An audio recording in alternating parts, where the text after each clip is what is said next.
মক্কা শরীফের দোয়া কবুলের জায়গাগুলো অধিকাংশই প্রমাণ হয়েছে বা নির্ধারিত হয়েছে হাদিসের মাধ্যমে।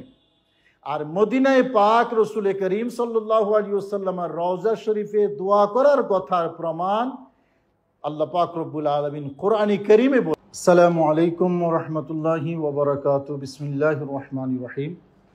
সম্মানিত দর্শক, এক ভাই মেসেঞ্জারে একটা প্রশ্ন নক করেছেন। একজন বলেছেন মক্কায় মুআজ্জামায় 15টি দোয়া কবুলের স্পেসিফিক জায়গা আছে, পৃথিবীর অন্য কোথাও দোয়া কবুল হওয়ার এরকম সুনির্দিষ্ট জায়গা নাই, এমনকি মদিনা শরীফও এমন কোনো জায়গা নেই যেখানে দোয়া করলে দোয়া কবুল হবে। বিষয়টি সম্পর্কে জানতে চাই। শুধু দর্শক, মদিনা শরীফের যে কথাটি বলা হয়েছে এটা সঠিক নয়, বরং কোরআনে কারীমের আয়াতের বিরোধী একটি কথা। কোরআনে কারীমের সূরা নিসার 64 নম্বর আয়াতে আল্লাহ পাক রব্বুল আলামিন যেই মেসেজ আমাদেরকে দিয়েছেন সেখান থেকে নস্সে কতঈ তথা অকাট্য দলিলের মাধ্যমে সাব্যস্ত হয় যে রসুল করিম সাল্লাল্লাহু আলাইহি ওয়াসাল্লামের কাছে তথা রওজা শরীফের কাছে উম্মত যদি দোয়া করে সেই দোয়া আল্লাহ পাক রব্বুল আলামিন তাগিদ সহকারে বলেছেন, নিশ্চয়তা সহকারে বলেছেন দোয়া কবুল হয়। আসুন প্রথমে আমরা আয়াতটি একটু শুনে নেই। আল্লাহ পাক রব্বুল আলামিন বলছেন, ওয়ালাউ আন্নাহুম ইয যালামু আনফুসাহুম, যদি তারা তাদের নফসের উপর জুলুম করে, মানে গুনাহ করে, জাউকা, জুলুম করে আপনার কাছে যদি আসে, জাউকা, আপনার কাছে যদি আসে, ফাস্তাগফারুল্লাহ, এবং আল্লাহর কাছে যদি তারা ইস্তিগফার করে, ওয়াস্তাগফার লাহুমুর রাসূল, এবং রসুলও যদি তাদের জন্য ইস্তিগফার করে, লাওয়াজাদুল্লাহ তাওয়াবার রহিমা, তাহলে তারা আল্লাহকে তওবা কবুলকারী দয়াকারী পাবে। এই আয়াতে জাউকা শব্দ সরাসরি একেবারেই স্পষ্টভাবে এই কথার প্রমাণ বহন করে। কোনো ধরনের অস্পষ্টতা নাই যে রসুল করিম সাল্লাল্লাহু আলাইহি ওয়াসাল্লামের রওজা শরীফে গেলে, মানে নবীজির কাছে গেলে এবং সেখানে যদি দোয়া করে, দোয়া ইস্তিগফার করে, আল্লাহর কাছে ক্ষমা প্রার্থনার দোয়া করে, আল্লাহ পাক রব্বুল আলামিন নিশ্চিতভাবে সেই দোয়া তওবার কবুল করে নেন। এখানে যে কা শব্দটি এসেছে, আপনার কাছে যদি আসে, এই আশাটা রসুল করিম সাল্লাল্লাহু আলাইহি ওয়াসাল্লামের জীবদ্দশার জন্য প্রযোজ্য এবং রসুল করিম সাল্লাল্লাহু আলাইহি ওয়াসাল্লামের ইন্তেকালের পরেও প্রযোজ্য। মানে ইন্তেকালের পরে রসুল করিম সাল্লাল্লাহু আলাইহি ওয়াসাল্লামের রওজায়ে পাকে যাওয়া, নবীজির কাছে যাওয়া এবং রসুল করিম সাল্লাল্লাহু আলাইহি ওয়াসাল্লামের রওজা শরীফে গিয়ে আল্লাহর কাছে দোয়া করা, এটা কোরআনে কারীম দ্বারা প্রমাণিত যে রসুলের কাছে, মানে রওজা শরীফে দোয়া করা, দোয়া ইস্তিগফার করা, এটা সুনির্দিষ্ট জায়গা, স্পেসিফিক জায়গা যেখানে আল্লাহ পাক রব্বুল আলামিন দোয়া কবুল করেন বলে সুনির্দিষ্টভাবে, সুনিশ্চিতভাবে আল্লাহ পাক রব্বুল আলামিন বলেছেন। শুধু দর্শক, এই আয়াতটা ইবনে তাইমিয়া সহ ইবনে তাইমিয়ার যারা ছাত্র এবং ইবনে তাইমিয়ার ভাবাদর্শে যারা চলেছে এবং এখনও চলে, তারা এই আয়াতটাকে রসুল করিম সাল্লাল্লাহু আলাইহি ওয়াসাল্লামের জীবদ্দশার সাথেই সংশ্লিষ্ট করেন, প্রয়োগ করেন। অথচ ইবনে তাইমিয়ার ছাত্র ইবনে কাসির, তাফসির ইবনে কাসির একটি ঘটনা এনেছেন। আমরা সেই ঘটনাটি আপনাদের সামনে উপস্থাপন করতে চাই। এবং এই ঘটনাটি শুধু তাফসির ইবনে কাসির নয়, পৃথিবীর ইতিহাসে শত শত তাফসিরের মধ্যে এই ঘটনাটি এসেছে। হযরত আলী রাদিয়াল্লাহু তাআলা থেকে বর্ণিত হয়েছে এবং তাফসির ইবনে কাসিরের ইমাম বাইহাকি রহমতুল্লাহ সহ অসংখ্য হাদিসের ইমাম, তাফসিরি ইমাম এই ঘটনাটি বর্ণনা করেছেন। রসুল করিম সাল্লাল্লাহু আলাইহি ওয়াসাল্লামের ইন্তেকালের পরে 3 দিন পরে, হযরত আলী রাদিয়াল্লাহু তাআলা আনহুর বর্ণনায় 3 দিন কথা আছে, 3 দিন পরে একজন গ্রামের লোক, গ্রাম্য লোক এসেছেন। এই হলো তাফসির ইবনে কাসির। তাফসির ইবনে কাসির, শুধু দর্শক, ওয়াকাদ যাকারা জামাআত মিনহুম শেখ আবু নসর ইবনে সাব্বাগ ফি কিতাবি শামিল আল হিকায়াত আল মাশহুরা আনিল উতবি ক্বালা কুনতু জালিসান ইনদা কবরিন নবী সাল্লাল্লাহু আলাইহি ওয়াসাল্লাম ফাজাআহু আরাবিয়ুন। উতবি বলেন যে আমি রসুল করিম সাল্লাল্লাহু আলাইহি ওয়াসাল্লামের মাজারে পাক রওজা শরীফের কাছে বসা ছিলেন।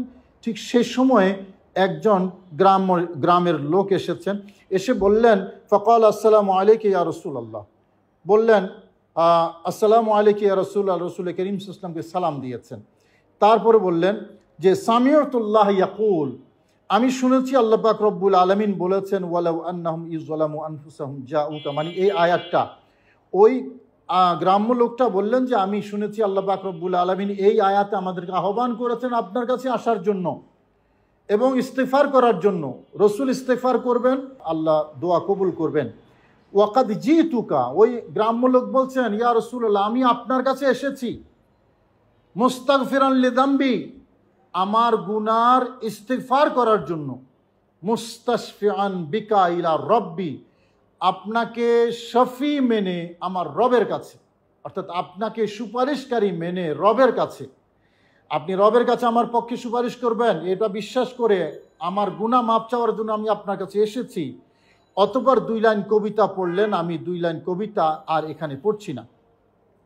তারপরে এ কথা বলে ওই গ্রাম্য লোকটা চলে যাচ্ছেন। উতবি বলেন সুম্মান সরাফাল আরবি ফাগালাবাতনি আইনি, ওই গ্রাম্য লোকটি চলে যাচ্ছেন, অতঃপর আমার ঘুম এসেছে। ফারাআইতুন নবী সাল্লাল্লাহু আলাইহি ওয়াসাল্লাম ফিন-নওম, আমি রাসূল করিম সাল্লাল্লাহু আলাইহি ওয়াসাল্লামকে ঘুমে স্বপ্নে দেখেছি। নবীজি বলছেন ইয়া উতবি ইলহাকিল আরাবিয়া, হে উতবি তুমি ওই আরবির কাছে ওই গ্রাম্য লোকটার সাথে মিলিত হও, ফাবাশশিরহু, এবং তাকে সুসংবাদ দাও, আন্নাল্লাহ কাদ গাফারা লাহু, আল্লাহ পাক রব্বুল আলামিন তাকে ক্ষমা করে দিয়েছেন। শুধু দর্শক, আয়াতের বিষয়বস্তু এবং ইবনে কাসির সহ মুফাসসিরিন মুহাদ্দিসিন এই ঘটনাটির সাথে যদি আমরা মিলিয়ে দেখি তাহলে একেবারে স্পষ্ট প্রমাণ রাসূল করিম সাল্লাল্লাহু আলাইহি ওয়াসাল্লামের রওজা শরীফ দোয়া কবুলের জায়গা, এবং এটা কোরআনে কারীম দ্বারা প্রমাণিত। শুধু দর্শক, এই ঘটনাটাকে ইবনে তাইমিয়া এবং তার ভাবাদর্শ যারা, তারা এটাকে মুনকার বলেছে, কিন্তু ইবনে কাসির কিন্তু এটাকে মুনকার বলেনি। ওলামায়ে কেরাম এই হাদিসটাকে গ্রহণ করেছেন এবং এই হাদিস দ্বারা দলিল দিয়েছেন। শুধু দর্শক, আমরা আরও 2-1টা রেফারেন্স এখানে দিতে চাই। আমার হাতে যে কিতাবটি আছে সেই কিতাবটি হলো শাওয়াহিদুল হক, আল্লামা ইউসুফ নবহানি রহমতুল্লাহি আলাইহি।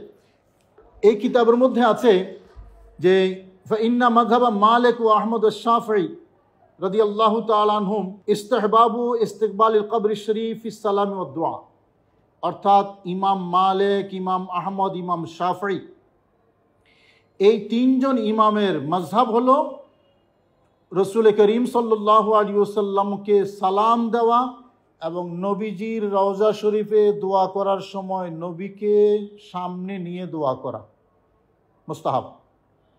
3 ইমাম মুস্তাহাব ফতোয়া দিয়েছেন। নবীজির রওজা শরীফ যদি দোয়া কবুলের জায়গা না হয় মুস্তাহাব কিভাবে হয়, এবং এটা সুনির্দিষ্ট আমরা আগে কোরআনে কারীম এবং তাফসীর থেকে সেই দলিলটা দিয়েছি। আশ্চর্যের বিষয় হলো ইবনে তাইমিয়া তার কিতাবে লিখেছেন ইমাম মালিক রহমতুল্লাহ আলাইহি রসুলের দরবারে রসুলের রওজা শরীফের দিকে ফিরে দোয়া করাকে তিনি নাকি অপছন্দ করেছেন, অথচ এটা একটা মিথ্যা রটনা ইমাম মালিকের বিরুদ্ধে। ইবনে তাইমিয়ার বক্তব্যের মধ্যে একটা মিথ্যা অপবাদ দেওয়া হয়েছে ইমাম মালিক রহমতুল্লাহের দিকে, অথচ কাজী আয়াজ রহমতুল্লাহ সহ অসংখ্য জলিলুল কদর আইম্মায়ে হাদিস ইমাম মালিকের এ কথাটা বর্ণনা করেছেন। শুধু তাই নয়, খলিফা মনসুর যখন রাসূল করিম সাল্লাল্লাহু আলাইহি ওয়াসাল্লামের রওজা শরীফ জিয়ারত করতে এসেছিলেন, এটাও ইমাম মালিকের কিতাবে আছে, ইমাম মালিকের সূত্রে কিতাবের মধ্যে আছে, তখন একটু বড় বড় আওয়াজে কথা বলছিলেন। ইমাম মালিক ডাক দিয়ে বলেছেন, হে খলিফা, তুমি এই জায়গায় উচ্চ আওয়াজে কথা বলো না, কারণ আল্লাহ পাক রব্বুল আলামিন নিষেধ করেছেন। খলিফা মনসুর আওয়াজ নিচু করে ফেললেন। এবার ইমাম মালিককে জিজ্ঞেস করছেন যে হে ইমাম মালিক, আমি কি রসুলের রওজা শরীফের দিকে মুখ করে দোয়া করব নাকি কিবলার দিকে মুখ করে দোয়া করব? তখন ইমাম মালিক রহমতুল্লাহ বলেছেন, আপনি এই রসুল করিম সাল্লাল্লাহু আলাইহি ওয়াসাল্লামের রওজা শরীফের দিকে মুখ করেই দোয়া করবেন। দোয়া করার কথা বলেছেন ইমাম মালিক, ইমামুল আইম্মা, ইমামুদ্দারিল হিজরা, ইমাম মালিক রহমতুল্লাহ আলাইহি। দোয়া করার সুনির্দিষ্ট জায়গা যদি না থাকে, এত বড় একজন হাদিসের ইমাম বলছেন আপনি রসুল দোয়া করবেন, শুধু দোয়া করবেন না, রসুল করিম সাল্লাল্লাহু আলাইহি ওয়াসাল্লামের দিকে মুখ ফিরিয়ে আপনি দোয়া করবেন। এই ঘটনাটাকেও ইবনে তাইমিয়া মিথ্যা রটনা বলেছে, অথচ কাজী আয়াজ রহমতুল্লাহ আলাইহি সহিহ সনদে ঘটনাটি বর্ণনা করেছে। আগে বলেছিলাম ইবনে তাইমিয়া সেরকম অনেক কথাই বলে। শুধু দর্শক, এই যে শাওয়াহিদুল হক কিতাবের মধ্যে যে কথাটি আরও আছে যে নাকালাহু ফিশ শিফা আন ইবনে ওয়াহাবিন আন মালিক, ইমাম মালিক থেকে ইমাম কাজী আয়াজ রহমতুল্লাহ শিফা শরীফে বর্ণনা করেছেন, ইযা সাল্লামান নবী সাল্লাল্লাহু আলাইহি ওয়াসাল্লাম ওয়া দাআ, যখন রাসূল করিম সাল্লাল্লাহু আলাইহি ওয়াসাল্লামকে সালাম দেবে এবং দোয়া করবে ইয়াকিফু ওয়াজহাহু ইলাল কবরে, তখন রাসূল করিম সাল্লাল্লাহু আলাইহি ওয়াসাল্লামের রওজা শরীফের দিকে মুখ করে দোয়া করবে। দোয়া যদি না থাকে, ইমাম মালিক রহমতুল্লাহ আলাইহি সুনির্দিষ্টভাবে বলছেন যে রাসূল করিম সাল্লাল্লাহু আলাইহি ওয়াসাল্লামের রওজা শরীফে দোয়া করবে। শুধু দর্শক, এই হলো আমরা খুব সামান্য কয়েকটি রেফারেন্স মাত্র দিয়েছি। কোরআনে কারীম, উতবির ঘটনা, ইমাম মালিক, ইমাম আহমদ বিন হাম্বল, ইমাম শাফির মাজহাবের কথা, এবং খলিফা মনসুরের কথা, এবং শেফা শরীফের রেফারেন্স। আশা করি বিষয়টি ক্লিয়ার হয়ে গেছে। মূলত রাসূল করিম সাল্লাল্লাহু আলাইহি ওয়াসাল্লামের রওজা শরীফ শুধু দোয়া কবুলের জায়গায় নয়, পৃথিবীর মধ্যে শ্রেষ্ঠতম একটা জায়গা, যেখানে দোয়া করলে আল্লাহ পাক রব্বুল আলামিন দোয়া কবুল করেন। মক্কায় মুআজ্জামায় দোয়া কবুলের জায়গা আছে, কোনো সন্দেহ নেই। তো মক্কা শরীফের দোয়া কবুলের জায়গা আর মদিনা শরীফ দোয়া কবুলের জায়গার মধ্যে পার্থক্য হলো, মক্কা শরীফের দোয়া কবুলের জায়গাগুলো অধিকাংশই প্রমাণ হয়েছে বা নির্ধারিত হয়েছে হাদিসের মাধ্যমে, আর মদিনায় পাক রাসূল করিম সাল্লাল্লাহু আলাইহি ওয়াসাল্লামের রওজা শরীফে দোয়া করার কথার প্রমাণ আল্লাহ পাক রব্বুল আলামিন কোরআনে কারীমে বলেছেন সূরা নিসার ৬৬ নম্বর আয়াতে, যারা দেখে তারা দেখে, আর যারা চোখ থাকতেও দেখে না তারা চোখ থাকতে অন্ধ।